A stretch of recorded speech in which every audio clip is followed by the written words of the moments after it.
October 23rd. Up in the morning, out on the job. I hassled the things, then checked around outside. A black feather lay near our door. Could be one of Nightwind's, could be openers on a nasty spell, could just be a stray feather. I carried it across the road to the field and pissed on it. Greymalk wasn't about, so I walked over to Larry's place. He let me in, and I told him everything that had happened since I'd last seen him. "We ought to check that hillside," he said. "Could be there'd been a chapel there in the old days." "True. Want to walk over there now?" "Let's." I studied his plants while he went for a jacket. There were certainly some exotic ones. I hadn't told him yet about Linda Enderby, perhaps because he'd revealed in passing that all they'd spoken of was botany. Perhaps the great detective really was interested in plants. He returned with his jacket and we went out. It was somewhat blustery when we reached the open fields. At one point we came across a trail of huge misshapen footprints leading off in the direction of the good doctor's farmhouse of the perpetual storm. I sniffed at them. Death.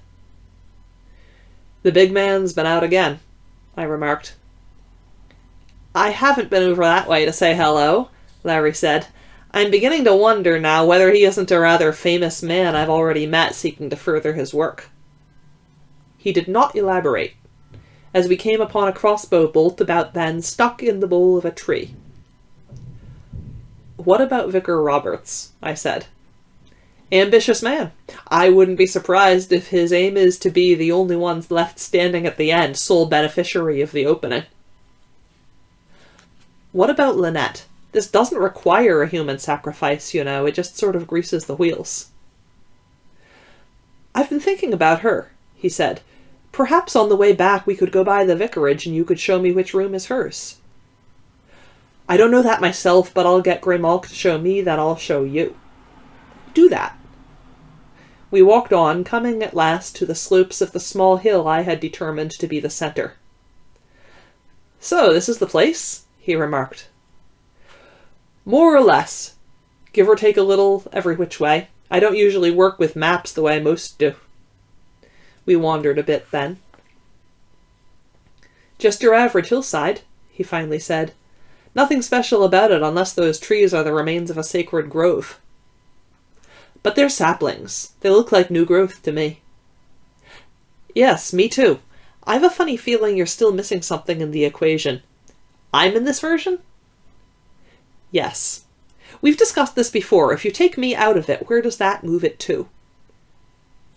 "The other side of the hill and farther south and east. Roughly the same distance as from your place to a point across the road from Owen's." "Let's take a look." We climbed the hill and climbed back down the other side. Then we walked southeastward. Finally we came to a marshy area where I halted. "Over that way," I said. "Maybe 50 or 60 paces. I don't see any point in mucking around in it when we can see it from here. It all looks the same." "Yes, unpromising." He scanned the area for a time. "Either way, then," he finally said, "you must still be leaving something out." "A mystery player?" I asked. "Someone who's been lying low all this time?" "It seems as if there must be. Hasn't it ever happened before?" I thought hard, recalling games gone by. "It's been tried," I said then, "but the others always found him out." "Why?" "Things like this," I said. "Pieces that don't fit any other way." "Well?" "This is fairly late in the game. It's never gone this long. Everyone's always known everyone else by this time, with only about a week to go." "In those situations where someone was hiding out, how did you go about discovering him?" "We usually all know by the death of the moon. If something seems wrong afterward that can only be accounted for by the presence of another player, the power is then present to do a divinatory operation to determine the person's identity or location." "Don't you think it might be worth giving it a try?" "Yes, you're right. Of course it's not really my specialty, even though I know something about all of the operations. I'm a watcher and a calculator. I'll get someone else to give it a try, though." "Who?"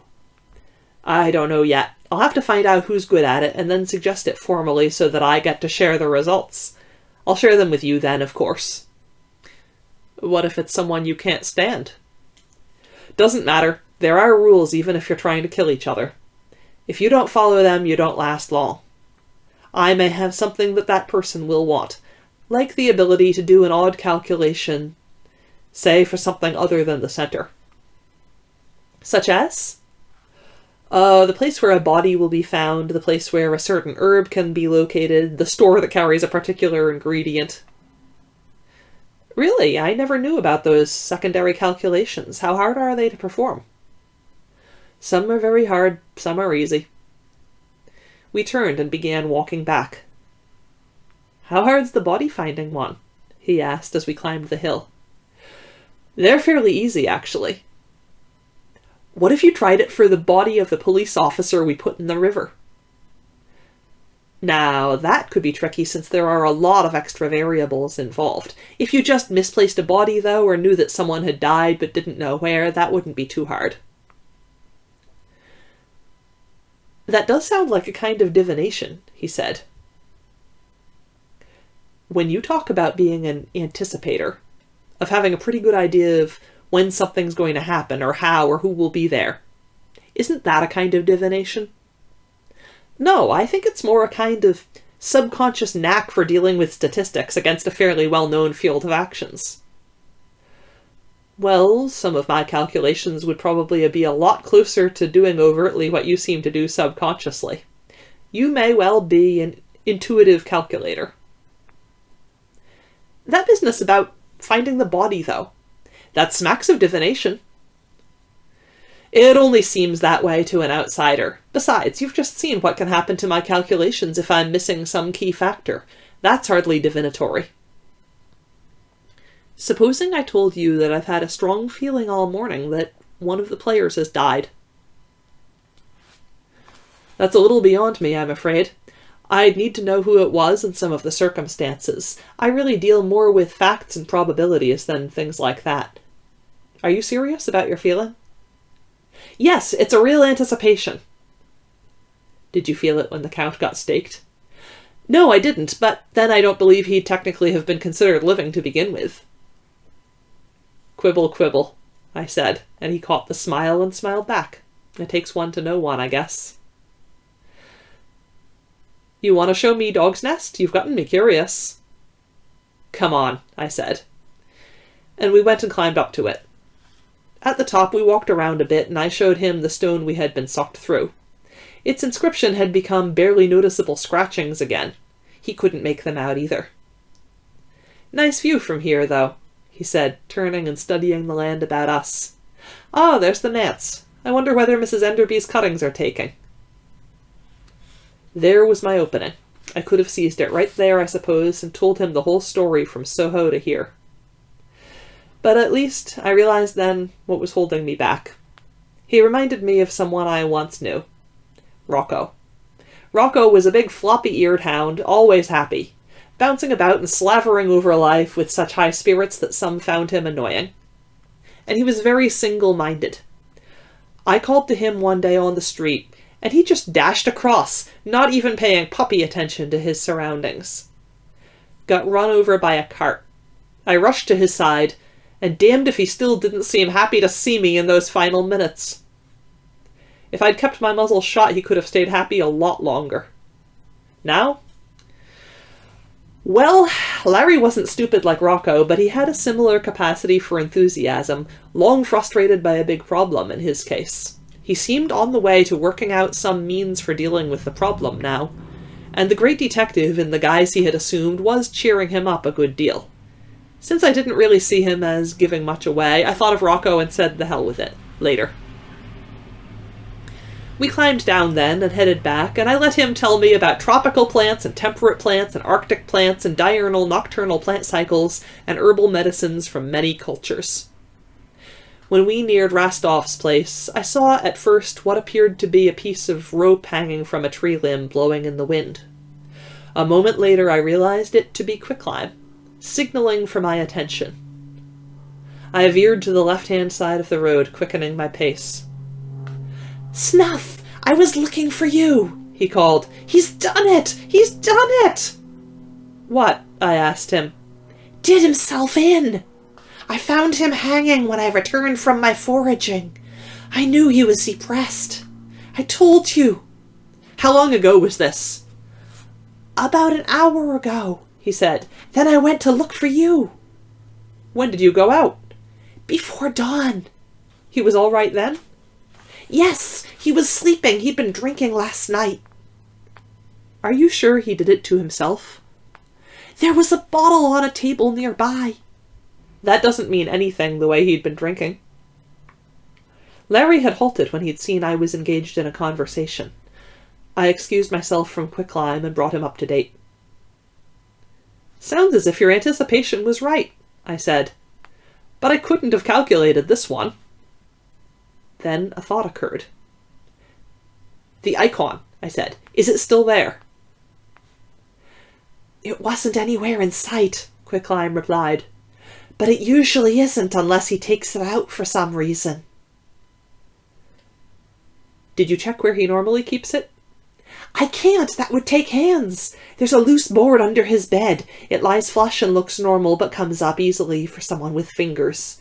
There's a hollow space beneath it. He keeps it there wrapped in a red silk bandana. I'll get Larry to lift the board, I said. Is there an unlocked door?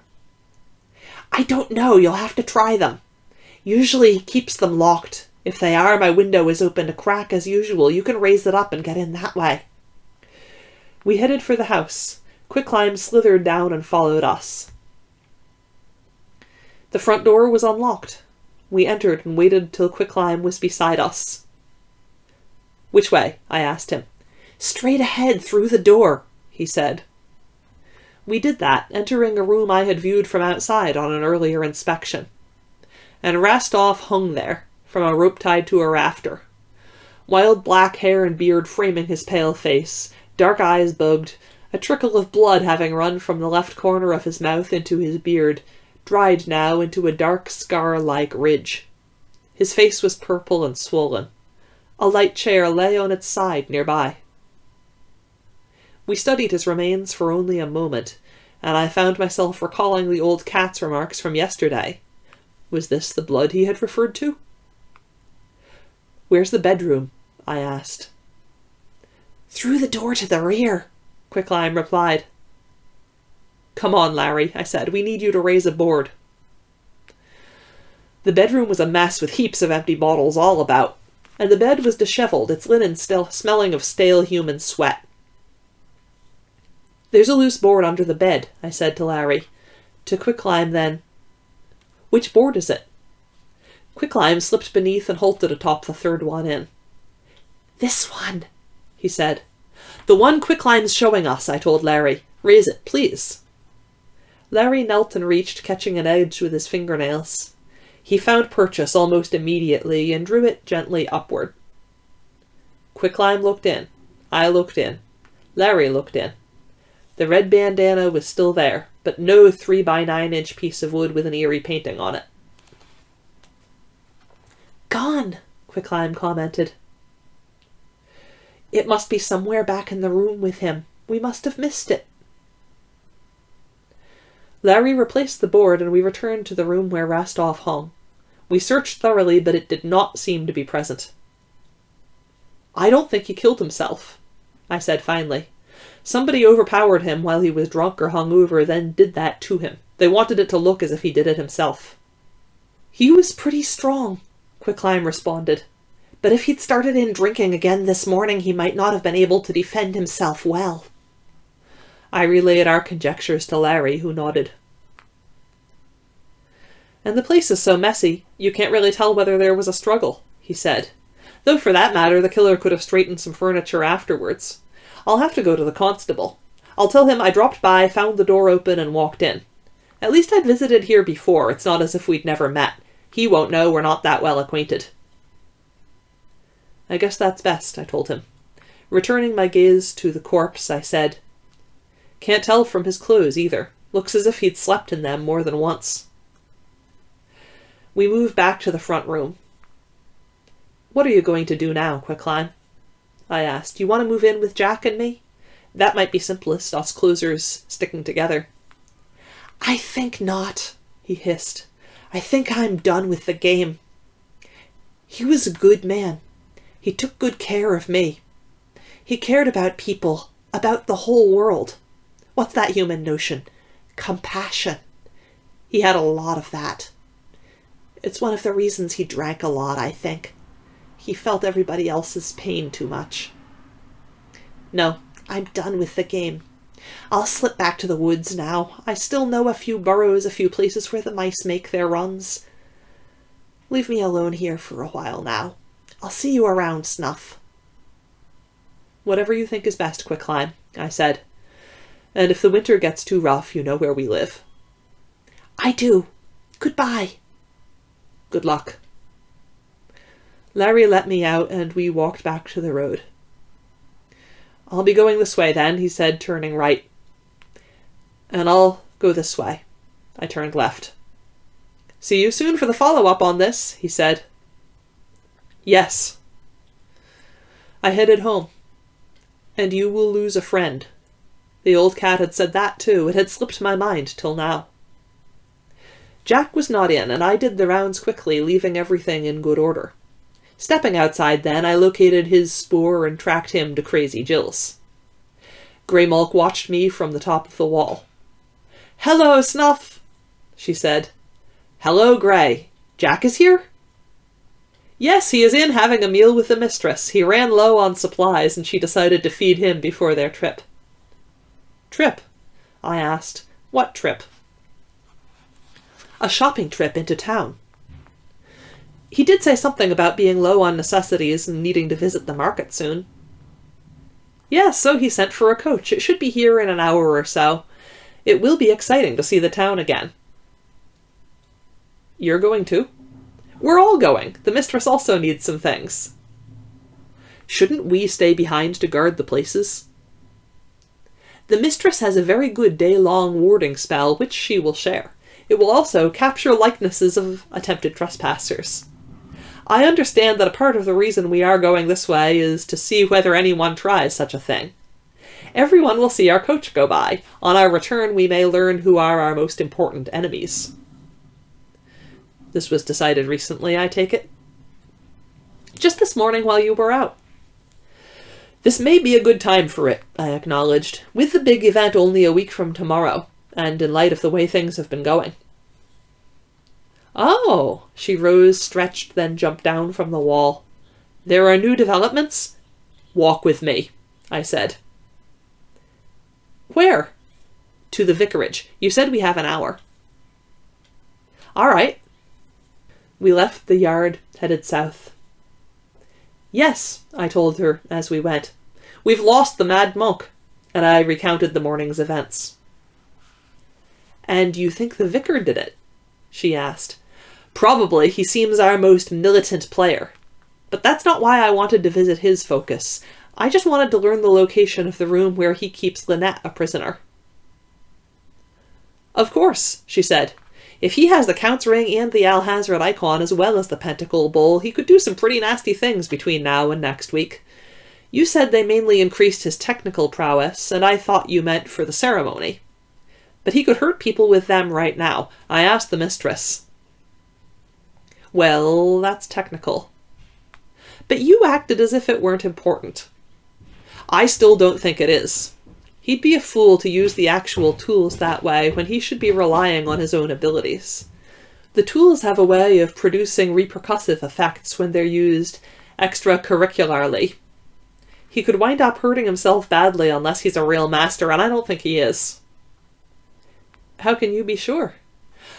I doubt a master would run around with a crossbow shooting at bats, or plan a human sacrifice when it's not absolutely necessary just to be safe. He is insecure in his power. A master aims at economy of operations, not at proliferation. That sounds right, Snuff. But if he's too insecure, mightn't he be tempted to try an operation with the tools against the rest of us, anyway? Just to narrow the field and make things easier for himself later on? If he's that foolish, the results are on his own head. And the person he directs the power against, don't forget. It could be you. I understand you're safe if your heart is pure. I'll try to remember that. When we reached the vicarage, she led me around to the rear. Up there, she said, looking at a window directly overhead. That's her room. I've never seen her about, I said. I gather from Tequila that she's been locked up for several weeks. I wonder how securely. Well, she hasn't come out to my knowledge, and I told you I saw a thick chain around her ankle. How thick? That's hard to say. You want me to climb up and take another look? Maybe. I wonder if the vicar is in. We could check the stable, see if his horse is there. Let's do that. So we headed to the small stable in the rear and entered there. There were 2 stalls and both were empty. Off on a call, she said. What do you want? Came a voice from the rafters. Looking up, I beheld the albino raven. Hello, Tequila, Greymalk said. We were just passing by and wanted to see whether you've heard the news about Rastolph. There followed a moment's silence, then, What about Rastolph? He's dead, Greymalk said. Hanged. And what of the snake? Gone back to the woods. Good. I never liked snakes. They raid nests, eat eggs. Have you any news? Only that the big man has been about again. There was an argument at the farmhouse, and he went out to the barn for a time and crouched in a corner. The good doctor went after him, and there was more argument. He ran off into the night then. Went back later, though. That's interesting. I wonder what it was about. I don't know. Well, we'll be going now. Goodbye. Yes. We departed and returned to the vicarage. Greymalk looked back. She can't see us from that rafter, she said. Do you want me to climb up? Wait, I said. I want to try a trick I learned from Larry. I approached the back door, and I checked the stable again. I could see no flash of white. Rising onto my hind legs, I put a paw against the door for balance, held it a moment, then dropped it to join the other and pressing on the knob toward its center. I turned my body as I made the effort. I had to try 3 times, adjusting my grip. The 3rd time it went far enough to make a clicking sound, and my weight caused the door to swing inward. I dropped into a normal position and entered. That's quite a trick, she said, following me. Do you feel any wards? No. I pushed the door almost shut with my shoulder. It had to be paw-openable quickly on our return. Now what? She asked. Let's find the stairway. I'd like to see how the girl is secured. We stopped in the study on the way, and she showed me the bowl and the skull. The bowl was indeed the real thing. I'd seen it many times before.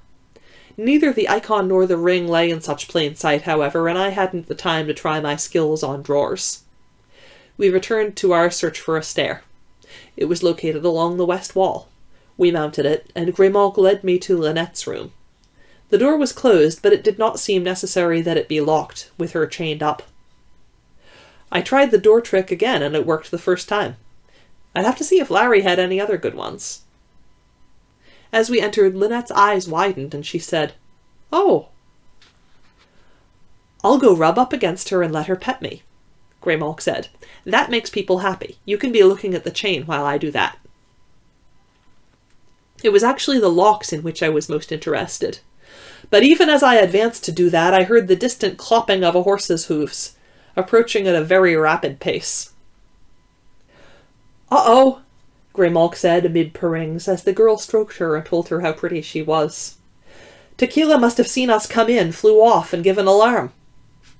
I went through with my inspection. The chain was heavy enough to do its job, and the lock that secured it to the bed frame was impressively heavy. The one which fastened it to Lynette's ankle was smaller, but still hardly a thing to be dealt with in a moment.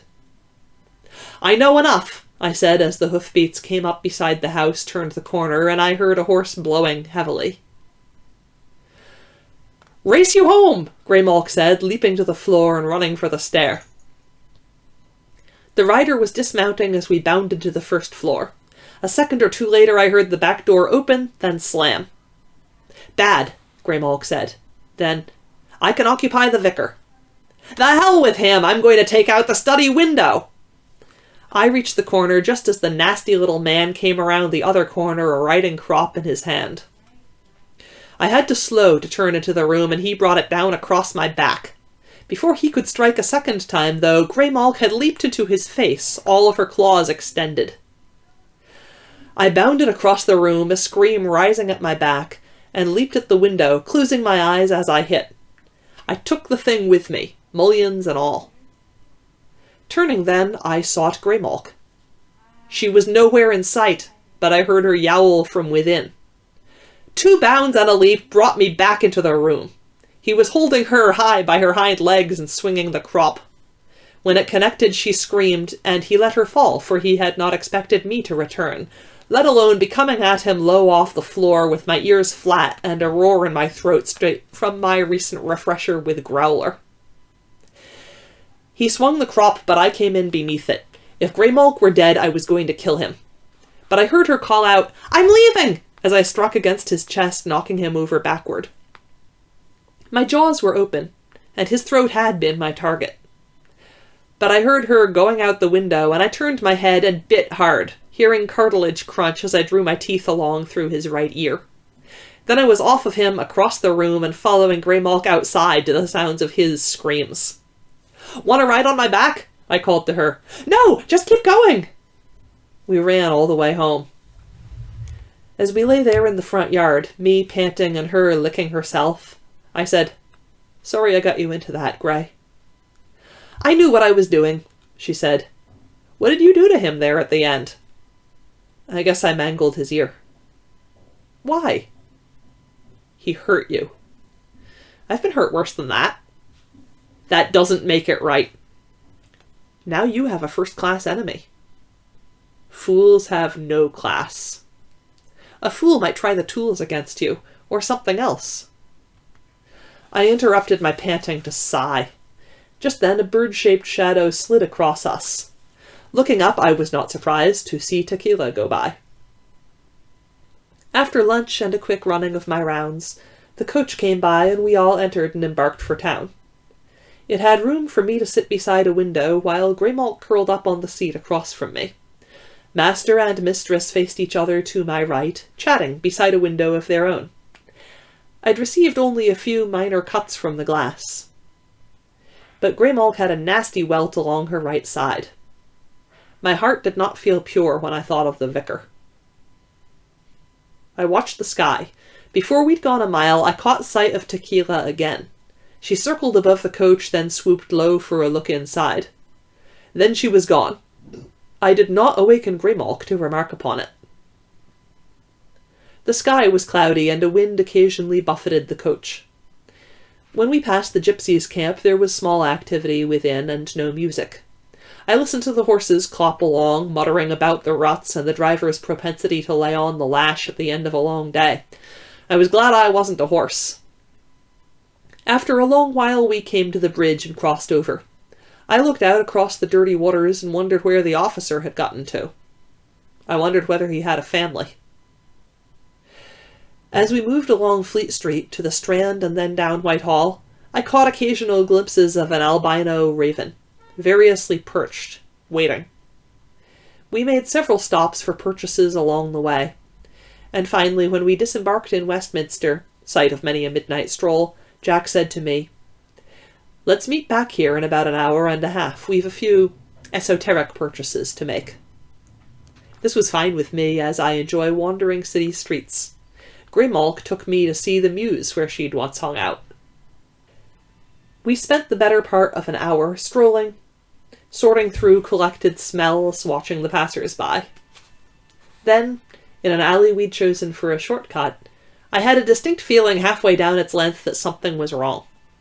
This came but moments before the compact figure of the vicar emerged from a recessed doorway, a bulging bandage upon his ear, lesser dressings covering his cheeks. Tequila rode upon his shoulder, her white merging with that of the bandages, giving to his head a grotesque lopsided appearance. She must have been giving him directions as to our movements. I showed them my teeth and kept moving. Then I heard a footfall from behind me. 2 men with clubs had already sprung from another doorway and were upon me, swinging them. I tried to turn upon them, but it was too late.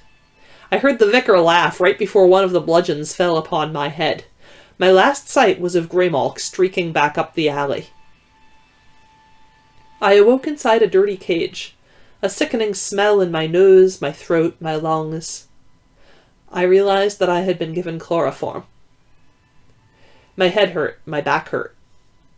I drew and expelled several deep breaths to clear my breathing apparatus. I could hear whimpers, growls, a pathetic mewing, and faint, sharp barks of pain from many directions. When my sense of smell began to work again, all manner of doggy and catty airs came to me. I raised my head and looked about and wished I hadn't. Mutilated animals occupied cages both near and far. Dogs and cats without tails, or the proper number of legs. A blind puppy whose ears had been cut off. A cat missing large patches of her skin, raw flesh showing, at which she licked, mewing constantly the while. What mad place was this? I checked myself over quickly to make certain I was intact. At the room's center was an operating table, a large tray of instruments beside it. On hooks next to the door across the way hung a number of once white laboratory coats with suspicious-looking stains upon them. As my head cleared, my memory returned to me, and I realized what had happened. The vicar had delivered me into the hands of a vivisectionist. At least Greymalk had escaped. That was something. I inspected the door to my cage. It was a simple enough latch that held it shut, but the mesh was too fine for me to reach through and manipulate it. And the mesh was too tough to be readily breached by tooth or claw. What would Growler counsel? Things were a lot simpler in the primeval wood. The most obvious plan was to fake lassitude when they came for me, then to spring to attack as soon as the cage door was opened. I had a feeling, though, that I wasn't the first ever to think of such a ploy. And where were the others now? Still, I couldn't just lie there and contribute to medical understanding. So, unless something better came along, I resolved to give this plan a try when they came for me. When they did, of course, they were ready. They had a lot of expertise with fangs and knew just how to go about it. There were 3 of them, and 2 had on elbow-length padded gloves. When I pulled the awake lunge and bite maneuver, I got a padded forearm forced back between my jaws, and my legs were seized and held while someone twisted an ear painfully. They were very efficient. And they had me strapped to the table in less than a minute. I wondered just how long I had been unconscious. I listened to their conversation as they began their preparations. "Strange him paying us so well to do a job on the sun," said the one who had twisted my ear. "Well, it is a strange job, and it does involve some extra work," said the one who was arranging the instruments into neat little rows. "Bring over the clean parts bucket. He was very specific that when we render him down a piece at a time for candles, there be no foreign blood or other materials mixed in." "As eaten now." "For what he's paying, he can have his way." "I'll have to scrub him out." "Do it." A brief reprieve to the sound of running water followed, drowning out some of the whimpers and cries which were beginning to get to me. "And where's the cask for his head?" "I left it in t'other room." "Get it. I want everything to hand." "Nice doggy." He patted my head as we waited. The muzzle they'd gotten onto me prevented my expressing an opinion. "He was a strange un," said the 3rd man, a thin blond fellow with very bad teeth who had been silent till then. "What's special about doggy candles?" "Don't know and don't care," said the one who had patted me, a large beefy man with very blue eyes, and he returned his attention to his instruments. "We give a customer what he pays for." The other returned then, a short man with wide shoulders, large hands, and a tick at the corner of his mouth. He bore what looked like an odd-sized lunch pail. "I have it now," he said.